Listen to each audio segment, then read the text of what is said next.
This is the new Porsche 911 and I want to show you some things that are very controversial about it. I'm not even talking about the hybrid system. So look, gone is the old paddle starter and now you have a normal starter button like every other blooming car, and they've got rid of the analog rev counter. You now have this digital one. Though, do you know what? It's not all bad, because by twiddling this button I can change it to a different look. Have a look at this.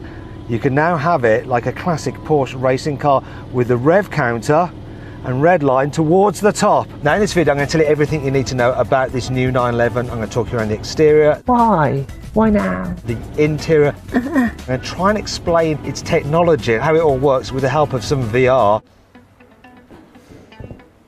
I'm also going to compare the performance of the new GTS around a track compared to the old GTS with the help of a Porsche racing driver. That wasn't your finest work there, was it? And of course, I'm going to launch a new car to see how quick it is from 0 to 60 miles an hour. I'm Matt Watson, and you're watching Car Wow.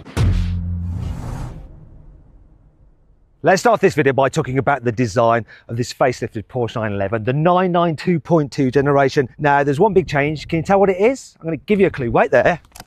So, can you tell what it is? Yeah?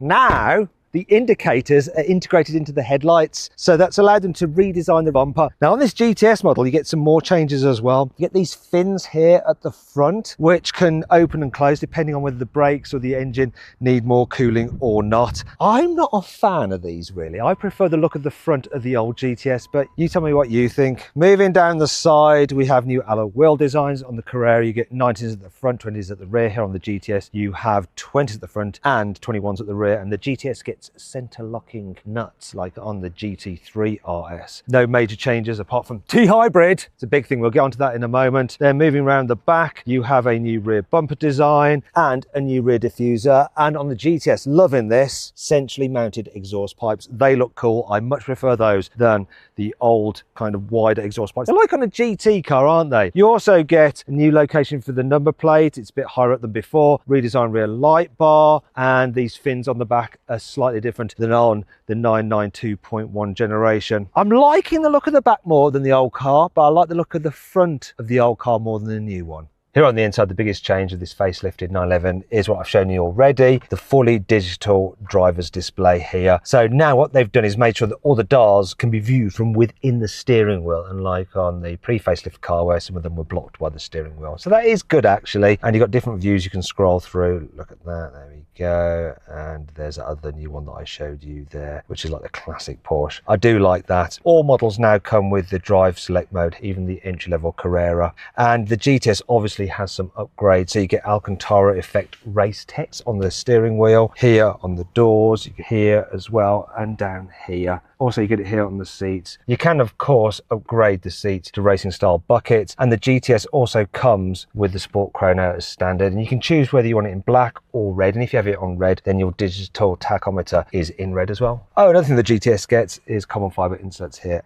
here, and up here. Let's make it feel more expensive. Porsche launching this new facelifted 911 as this GTS and the entry-level Carrera. Now, there's not so much changed on that car in terms of the performance. You have the same 3-litre flat-six twin turbo. However, they're giving that car the turbochargers from the old GTS because they're slightly larger. There isn't a massive uptick in power though. Now gets 394 horsepower, which is 9 horsepower more than before. Their torque remains the same, 450 newton meters. What's really interesting though is this car. It's got a completely new engine. It's a 3.6 litre flat-six engine. It's got a wider bore and a longer stroke than the engine in the old GTS. And it's also just got one single turbocharger, but it's electrified. And what it can do is instantly spool up to reduce turbo lag, but it can also recoup energy, put it into a 400-volt battery, which is fast discharge battery, which can then be used to power an e-motor that is in the 8-speed PDK dual clutch automatic gearbox. The result is that this car has 541 horsepower, which is 61 horsepower more than the old 911 GTS, and it has 570 newton meters of torque, which is 40 newton meters more than the old car. Problem is, all that kind of technology, the hybrid stuff, does add weight. So this car weighs in at 1,595 kilos for the rear-wheel drive version, which is 50 kilos heavier than the old GTS. GTS. When you go for the 4 GTS, you can add an extra 50 kilograms for that four-wheel drive system. So what does all this mean in terms of performance? Let's find out. Now let's see how quick this car is from 0 to 60 miles an hour. Porsche says this Carrera 4 GTS will take 3 seconds. It's a reality. I've got my specialist timing gear here. Track is a bit damp. Here we go. Launch. Some wheel spin there. Porsche don't care. 2.96. Now, I have already experienced just how much quicker the new GTS is compared to the old one in a drag race over the standing quarter mile, when I raced one with the help of ex-Formula 1 driver Mark Webber. Now, if you want to see that video, just click on the pop-out banner appearing in the top right-hand corner of the screen, or follow the QR code on the screen now. But the question is, what is the difference between the two cars if you put some corners into the equation? So to compare the new GTS against the old one on track, I need the help of another racing driver. Right, I'm in the car with Jörg Bergmeister. It's a little bit damp, but you've got the skills, right? I hope so. It sounds quick, doesn't it, his name? Jörg Bergmeister. But what does it mean when you translate it in German? Mountain master. Mountain master. I mean, you had to be a racing driver, didn't you? We're going to do a launch start and we'll see what the difference is.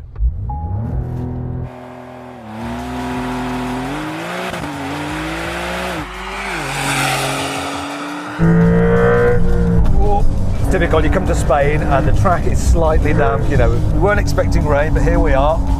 Oh, I've got to say, this is impressive. So I think the new car's going to have to go some to be able to beat this, but we shall see. Now this is tight here because we're doing a section of the circuit. Oh, it's a good rotation. Whoa! I think we've got the common ceramics on this car. Oh, nice. Oh, that was beautiful through there, my friend. Here we go. We're going to get a time now. What have we got? 1:19.93. You happy with that? Yep. Okay, good. We need to point some things out, right? This is the four-wheel drive. The old car was two-wheel drive. Only one we had here, so tire-wise, on the new model, I think we put a bit more emphasis on dry handling, as it's wet now. Okay. That shouldn't help too much, at least. Right, so you think that's going to help even things up and the weight, but then you've got the added traction from the front axle. We are making some excuses here, but let's find out what the result is. Okay. Active. Oh. Engage the gear. Even the pros can f*** it up. Look at that. Good morning.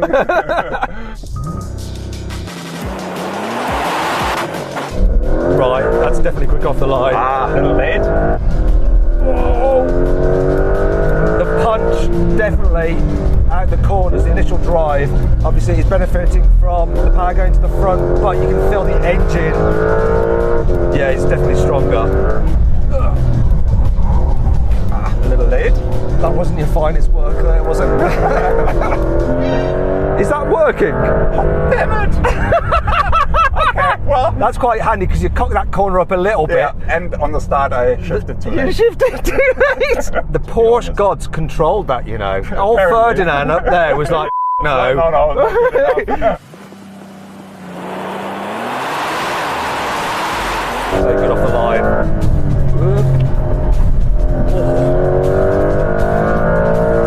This track is really slippery. I wonder if it's got worse. We had a bit of a downpour when we changed cars. Yeah, it's slippery. This thing definitely has just more grunt though, and it sounds angrier, it's just noisier.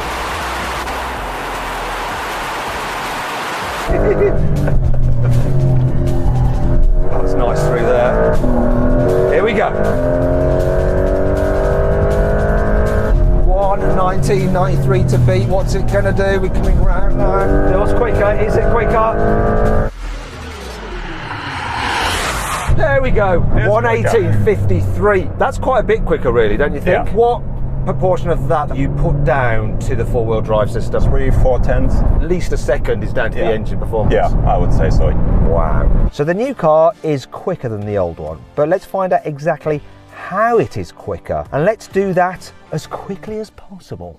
The new 911 GTS's hybrid system is all very complex, and so to explain it to you exactly how it works, I've got Matthias Hofstetter, so he's the director of powertrain at Porsche. What we're going to do is make it a bit of a challenge, and that's why we're wearing these special VR headsets. I'm going to get Matthias to try and explain how the system works in the same time Jörg took to go round the lap. So 1 minute 18 seconds. And we'll see if you're as quick at explaining as Jörg is at driving. Here we have a virtual version of the new GTS in front of us. Now, this hybrid system, it reduces emissions compared to the old car, but it's not just about that, is it? The emissions is of course less, but we have much more power in the car with our new hybrid system. Okay then, so let's remove the bodywork so we can see all the components. I'm going to count you in. Ready? I'm going to time you. You've got 1 minute 18 seconds. 3, 2, 1, go. Okay, in the front you see our high voltage battery. It has 400 volt and 216 single cells inside, and we have a capacity from 1.9 kilowatt hours. And then you see the orange cable who goes through the car, past the gearbox. Into the gearbox is the electrical machine, and here you see all the electrical control units, components, and DC-DC converter. Then you have the engine. Complete new development engine, 3.6 liter, 6-cylinder boxer. And on the right side, you see a single turbocharger, and this is our hero. It's a name giver of the T hybrid. And you see this turbocharger has also an electrical machine between the compressor and the turbine. And with this machine, we can also, when we boost it with 20 kilowatt, the speed rise up very, very fast. And at the same time, we can brake the shaft. And so with this braking energy, we can recuperate to refill the battery or to put all the power into our electrical machine, and so we get much more power for the whole car. Do you know what? You did it quicker than Jörg did a lap time, so well done. Basically, it somehow makes the car more efficient and yet more powerful. As you can see, Porsche is very keen to talk about how the hybrid system is all about performance. But the reality is, new emissions regulations mean that they can no longer call the catalytic converters by running the engine rich. So now they use the electric turbo to slow down the hot exhaust gases and recoup this energy as electricity and use it for more performance. It's clever. However, what's clever, and has always been clever about the 911, is that it's always been the practical sports car. Here in the front, you have decent door bins for a sports car. Look, you can even squeeze a large bottle in there like that. Cup holder here on the center console. There is another one. Look, if you go all the way over there for the passenger. The glove box is a reasonable size. That one's full of stuff. There's not much space under the armrest. That's where you keep your mobile phone. More on that in a bit. But the great thing about the 911 has always been the fact that it has some occasional rear seats. As standard, the car comes just as a two-seater. You have to select that you want the rear seats. It's a no-cost option, but there is a chance you might forget to do that, and then you might regret it. Actually, I'm regretting this. I think this is smaller in the back than my old 996. You can fit children back here, and there's Isofix just there. Can you see that Isofix anchor point? So you're not going to be able to fit a bulky rear facing seat here in the back, just booster seats. Here in the front though, look, there is Isofix on the front passenger seat there. Can I even travel in the back of this car? Can you get in the front and see if I just got the seat? Oh, there we go. See if you could sit and drive now. Yeah, I guess it's fine. I'm not so sure that I'm fine. Having to go side saddle and it's not good. I mean, what am I supposed to do with my legs? Believe it or not, I think I'd be happier travelling in the front boot of this car because it really is quite useful, this fruit on the 911. Still, overall, I don't think that the 911 is as practical as the new Mercedes AMG GT. And if you want to see my full in-depth video review of that car, follow the QR code appearing on the screen now. Alternatively, click on the pop-out banner up there. Anyway, that brings us to 5 annoying things about this car. As we saw earlier, sometimes there can be confusion with the lap timer function on this car. If it's doing it via GPS and then you try and stop or start it using the button there or on the steering wheel, it gets a bit confused and doesn't stop your lap. To be fair, on Porsche, they got straight onto the phone to head office, decided to look into that. Maybe in future they'll fix that. All these sensors here for the safety systems and active cruise control just look hideous. I'm sure Porsche could have covered them up a bit or integrated them better. Also, this is the first time ever in my entire life I've ever been able to find a fake vent on a Porsche. Look, is that supposed to be a vent? It's just Why? Why now? You used to be able to get the GTS version of the 911 as a manual. Not anymore, you can't. Because of the hybrid system, it is only available as an auto.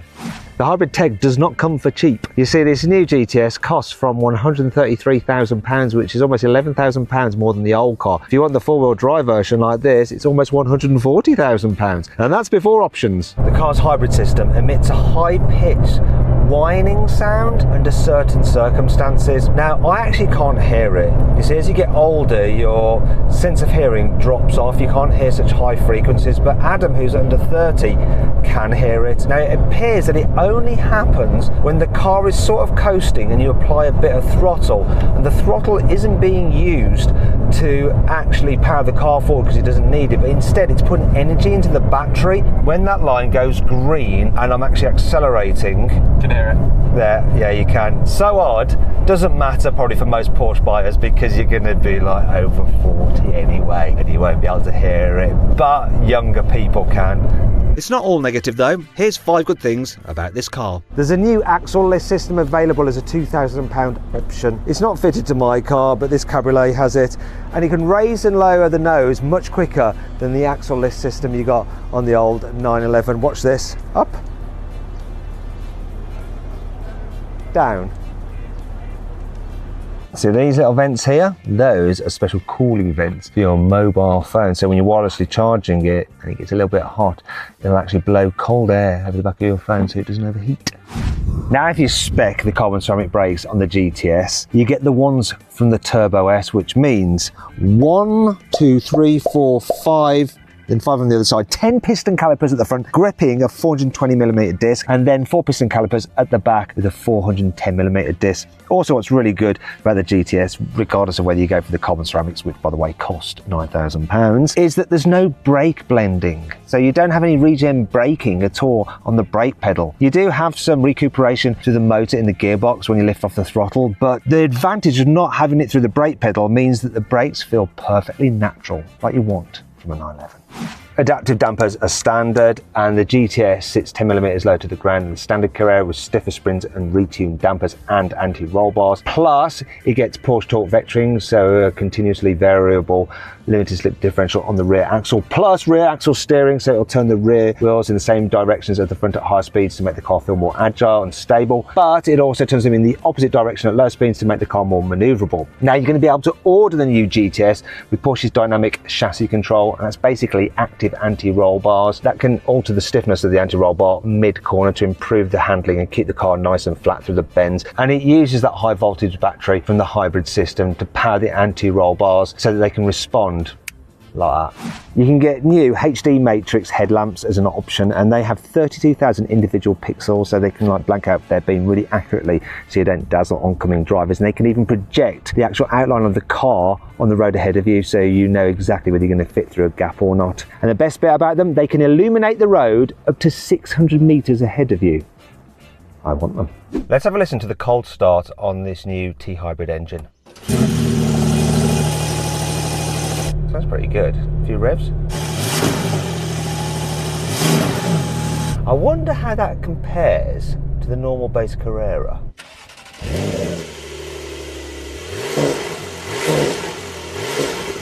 Yeah, I definitely prefer the sound of the warm-up on this engine. Right, let's have a little blast of this car on track myself. Obviously not going to be as quick as old Jörg, but it's worth like giving it a go. Oh, I mean, you really notice that the throttle response that you have from this car is so good. It's very much like a naturally aspirated car, but with more torque. You don't have quite the pure throttle response of an NA car, but it's not far off. It really is just next to no turbo lag. It's amazing what they've done. I love the way they've done it, like it's about emissions, sort of, kind of. No, it's not, it's about performance. And someone like me really isn't noticing the weight penalty of this. You know, for that extra power, that 50 kilos is, yeah, I'll take it. And it loves to rev. Redline at 7.5, and it rips out.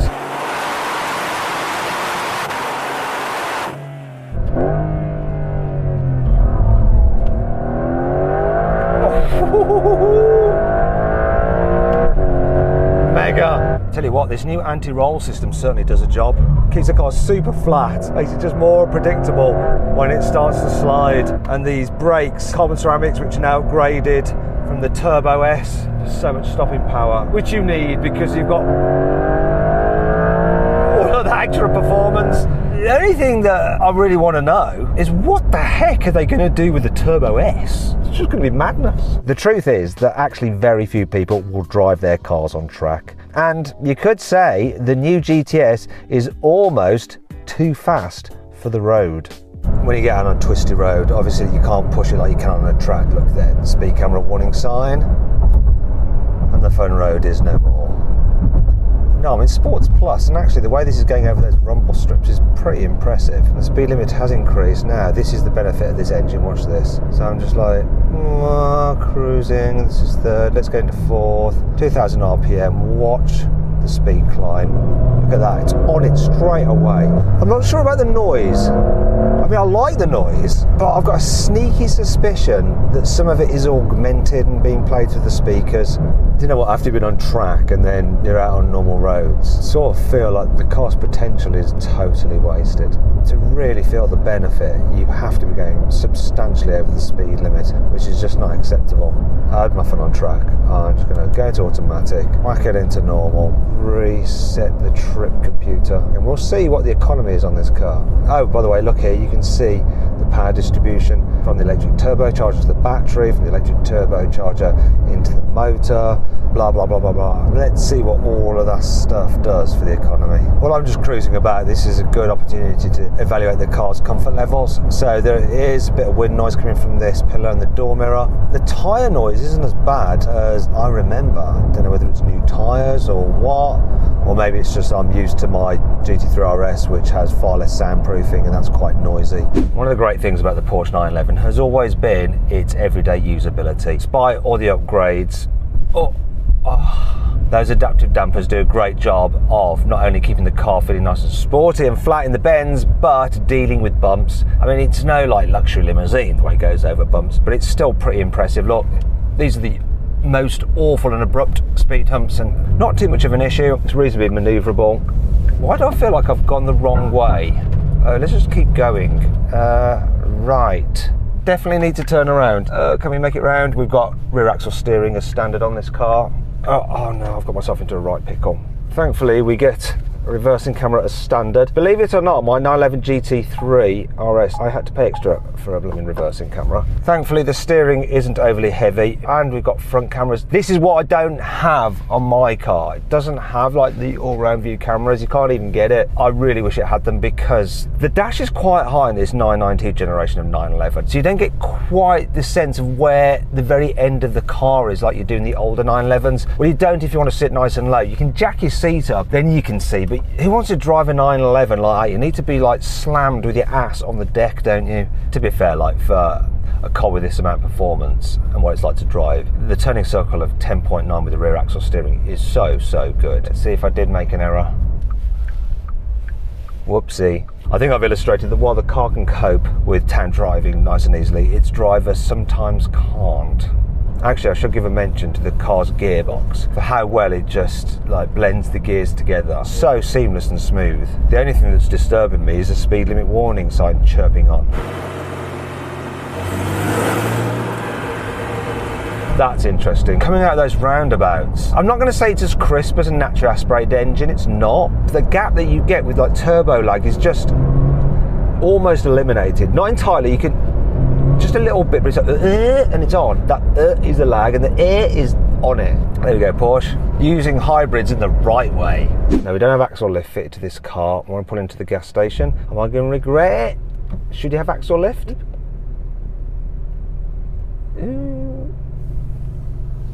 It made it. I actually thought it wouldn't make that. That's why I went and tested it. A few moments later. Just realised I have to go down the slope to get out, and it's a different exit, and this looks worse. Is going down going to be a bad thing?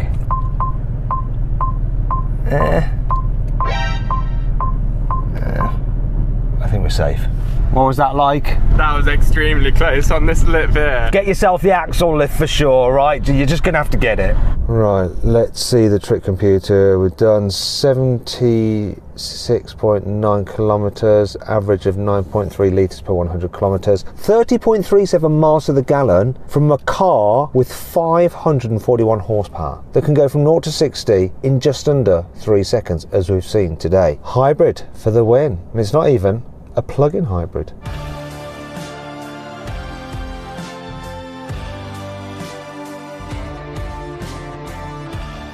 So then, what's my final verdict on the new Porsche 911? Should you avoid it? Should you consider it? Should you shortlist it? Or should you just go right ahead and buy it? I reckon you should avoid the 911. It's rubbish. Porsche have messed it up.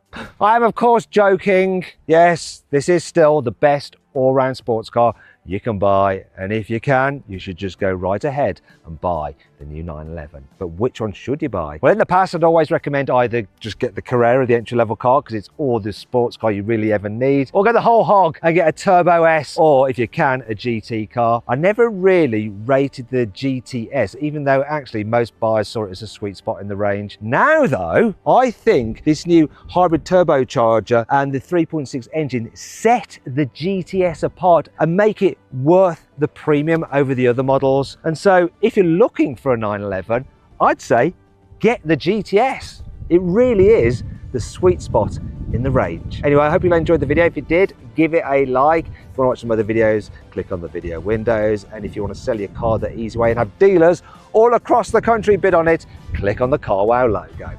Thanks for watching.